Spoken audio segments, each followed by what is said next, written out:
Bonjour à tous et bienvenue sur France 24. Mon invitée est Cecilia Attias. Elle est à l'origine de la Foundation for Women, basée à New York. Bonjour et merci beaucoup d'être avec nous. Bonjour, merci de m'avoir invitée. Alors, nous sommes à Libreville où s'achève le New York Forum, organisé donc par Richard Attias et vous-même pour mettre en relation en fait, les milieux politiques et économiques de l'Afrique. Quel premier bilan pouvez-vous faire, Cecilia Attias, de ce forum? Alors c'est le premier New York Forum sur le continent africain, donc c'est le premier de son genre. Je trouve que c'est formidable parce que c'est une plateforme extraordinaire de tous les pays d'Afrique qui ont pu se retrouver ici pour faire un point sur l'avancement de l'économie, pour essayer d'aider pour les investisseurs et le développement de ce continent. Donc les gens se sont rencontrés, ont parlé, ont plein de projets. Je trouvais que c'est formidable. Et quelle est la différence justement avec le New York Forum que vous avez pu organiser à New York ces dernières années? Alors le principe est le même, sauf que c'est la première fois qu'on le fait en Afrique. Donc bien évidemment, il y a des Américains qui sont venus, des délégations chinoises en nombre important qui sont venues, il y a des Européens qui sont venus rencontrer les Africains sur leur territoire. Je trouve que c'est une différence assez importante, c'est-à-dire que pour une fois, on va se pencher sur les problèmes de l'Afrique en étant en Afrique. Est-ce que vous pensez en faire un l'année prochaine? Est-ce que vous en avez discuté déjà avec la présidence du Gabon?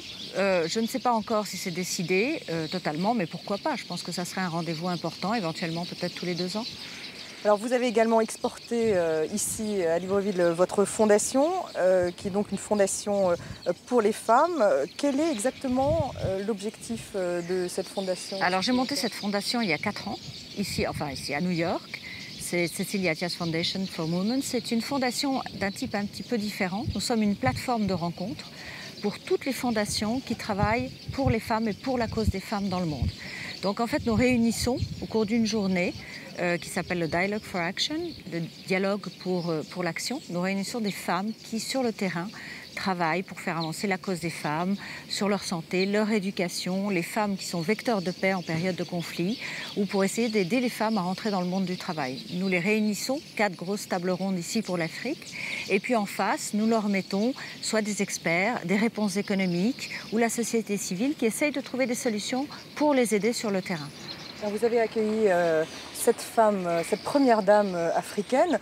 Qu'est-ce qu'elles incarnent en fait, les premières dames africaines par rapport justement au statut de la femme africaine? Quel est leur positionnement ici? Alors, il faut vraiment mettre en lumière le fait qu'elles ont une vraie action. C'est-à-dire que ces premières dames travaillent vraiment sur le terrain. Femme d'eux, parce voilà. Que c'est ça, elles ont une action humanitaire importante auprès des femmes et des enfants, toutes. Bien sûr, elles n'en parlent pas, c'est très discret. Et moi, j'ai voulu les mettre ensemble. Pour la première fois, elles ont été réunies autour de Irina Bokova, que vous connaissez, et autour de mon mari, qui était modérateur, pour qu'elles parlent de leurs préoccupations pour leur pays et surtout de leur engagement et de ce qu'elles font au quotidien. Donc je trouvais que c'était formidable de les mettre ensemble, de les réunir et d'écouter un petit peu les problématiques de chacun de ces pays africains. On ne les entend jamais et je pense qu'elles méritaient qu'on les écoute et surtout, ça va provoquer, puisque c'est assez diffusé sur le continent, une sorte de mouvement qui va vers elles, vers les aider, vers leur engagement tous les jours dans leur pays. Donc j'ai trouvé ça formidable. C'est un moyen de leur donner une aide et de leur apporter notre soutien. Quelle est la spécificité pour vous de la femme africaine? Quelle est la différence entre ce que vous pouvez organiser ici avec elle et ce que vous avez pu faire à New York? Écoutez, paradoxalement, les problématiques sont les mêmes, mais peut-être de façon plus exagérée, plus accrue ici. Nous essayons de les aider dans l'éducation des enfants. Si nous parlons du Gabon dans lequel nous nous trouvons, la scolarisation des jeunes filles est de 90%. Et après, avant d'arriver au bac, pratiquement toutes ont quitté l'école parce qu'elles retournent s'occuper des enfants qu'elles ont très tôt. Ce sont des traditions qui perdurent. Nous essayons de les faire rentrer dans le monde du travail. C'est toujours le même problème de ce fameux plafond de verre dont on parle aux États-Unis, qu'on retrouve de la même façon, mais de façon beaucoup plus accrue ici, puisqu'elles doivent en plus s'occuper des enfants, s'occuper de la famille, subvenir souvent aux besoins de la famille. Donc elles sont un petit peu, elles ont du mal, elles ne pensent pas pouvoir continuer leurs études et elles sont traditionnellement pas habituées à pouvoir le faire. Donc on essaye de les aider à aller au-delà. Ça commence à venir, ça va venir. On les aide également Je pensais au génocide au Rwanda. Nous avions Madame Kagame avec nous.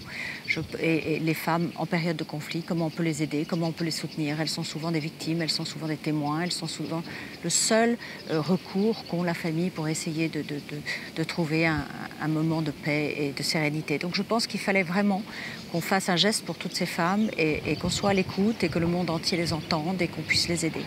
Et en même temps, vous avez des femmes, des personnalités fortes, par exemple comme la ministre des Finances au Nigeria, qui était l'ancienne numéro 2 de la Banque mondiale. Est-ce que vous parlez justement de cette différence entre certaines femmes africaines, on pense aussi à la présidente du Libéria, qui sont parvenues à des postes de responsabilité très importants, et puis finalement les autres? Bien sûr, mais trop peu réussissent à sortir du groupe et trop peu réussissent à avoir des responsabilités importantes. Donc on essaye de les aider. Alors, je ne dis pas qu'on nous faisons tout. Nous sommes une plateforme qui les aidons et surtout à les faire connaître et à leur présenter d'autres fondations sur place qui peuvent les aider également. Notre rôle étant d'aider les fondations à travailler ensemble. Et il y a un travail formidable qui est fait sur place par des fondations qui sont là et qu'on essaye aussi d'aider. Est-ce que vous avez eu cette idée de créer une fondation au moment où vous êtes arrivé à New York? Est-ce que les États-Unis finalement facilitent la création de ce type de structure? Tout est facilité. On est dans une autre problématique qu'en France, par exemple? Écoutez, tout est facilité. Quand on arrive aux États-Unis, d'une part, comme vous le savez probablement, il y a beaucoup de fondations. Pourquoi? Parce que tout est facile pour les fondations. On peut créer une fondation en 2 heures et vous recevez beaucoup d'aide, beaucoup de gens. Les gens s'intéressent beaucoup aux dons qu'on peut faire de soi-même ou même... Et quand j'ai monté cette fondation, au bout de 24 heures, j'étais très émue parce que j'ai reçu du fin fond de Colorado un billet de $10 d'une jeune femme qui m'a envoyé ça en disant « Voilà, je voudrais être une des premières à contribuer, à vous aider dans votre fondation ». Et c'est vrai que les gens sont très à l'écoute, se renseignent, savent ce qui est fait et viennent en aide aux fondations qu'ils ont découvertes ou qu'ils ont envie d'aider. Donc c'est vrai que c'est facile de le faire, c'est vrai qu'on a les moyens de faire des choses et que je trouve que c'est notre devoir que de le faire. C'est quelque chose, c'est pas une idée que vous auriez eue en France, par exemple? Écoutez, j'ai toujours aidé les femmes. Je les ai aidées quand j'étais au ministère de l'Intérieur, je les ai aidées tout au long de ma vie, mais pas du tout au travers d'une fondation ni d'une association. C'était plus compliqué. Comme vous le savez, il y a la Fondation de France. En France, c'est plus compliqué. Donc je l'ai fait. Je l'ai fait indépendamment et de mon côté. Et quand je suis arrivée, je me suis dit, voilà, comment je peux faire pour continuer à les aider, mais avec une structure différente et solide et une organisation. Donc voilà, on a monté ce bureau à New York. Il y a les bureaux de Richard qui sont plus importants, donc on s'appuie dessus. Et puis c'est comme ça qu'on fonctionne et on se promène un petit peu à travers le monde. Mon but étant bien évidemment de faire des Dialogue for Action un petit peu partout dans le monde et de réussir à m'occuper de la problématique des femmes dans toutes les régions où nous serons. Alors vous êtes à New York, est-ce que vous continuez à suivre la vie politique française, Bien année sûr. électorale, présidentielle, législative? Est-ce que vous continuez à vous y intéresser? J'habite New York, mais je suis française et je reste française, donc je m'intéresse à la vie politique parce que c'est la vie de mon pays et que ça me passionne, bien évidemment. Que pensez-vous justement de la nouvelle présidence? Je n'en pense pas grand-chose, je me contente d'observer et voir comment ça va se passer. Vous attendez quand même tout de même quelque chose de cette alternance? Ils viennent d'arriver, c'est l'alternance, on va leur laisser un petit peu de temps. Alors, en ce qui concerne à droite, j'ai quand même envie de vous demander, vous qui connaissez bien Nicolas Sarkozy, on dit beaucoup qu'il va quitter la vie politique. Est-ce que ça vous paraît quelque chose de possible de la part de Nicolas Sarkozy, franchement, de quitter la vie politique? Je pense que ce choix lui est propre et personnel et il fera le bon choix, j'en suis persuadée. Est-ce que vous pensez à un retour déjà en France? Cécilia en ce qui me concerne? Oui, en ce qui me concerne. Écoutez, je suis installée aux États-Unis, ma famille est là, mes enfants, mon fils est scolarisé, mes enfants travaillent aux États-Unis, donc pour le moment nous sommes installés ici. On verra ce que l'avenir nous réserve. Donc vous voulez continuer en fait à travailler pour Je veux continuer à m'occuper de ma fondation, c'est indispensable, c'est important. J'ai beaucoup de femmes qui me font confiance, qui sont derrière moi, et il n'est pas question que je les lâche. La France ne vous manque pas? Mais la France ne me manque pas parce que j'y vais très souvent.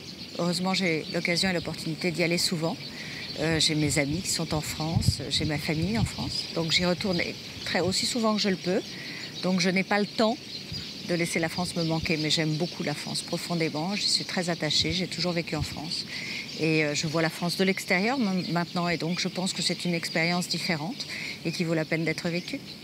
Donc pour terminer toujours donc sur la politique française, quand vous dites Nicolas Sarkozy prendra la décision qui sera la meilleure, mais vous qui le connaissez bien, vous pensez vraiment qu'il pourrait quitter la vie politique et faire complètement autre chose? Je ne sais pas du tout, je le laisse faire ses choix. Et une fois encore, je pense que ça sera le bon choix. Merci beaucoup. Merci à vous. Merci à vous de nous avoir suivis et restez avec nous sur France 24.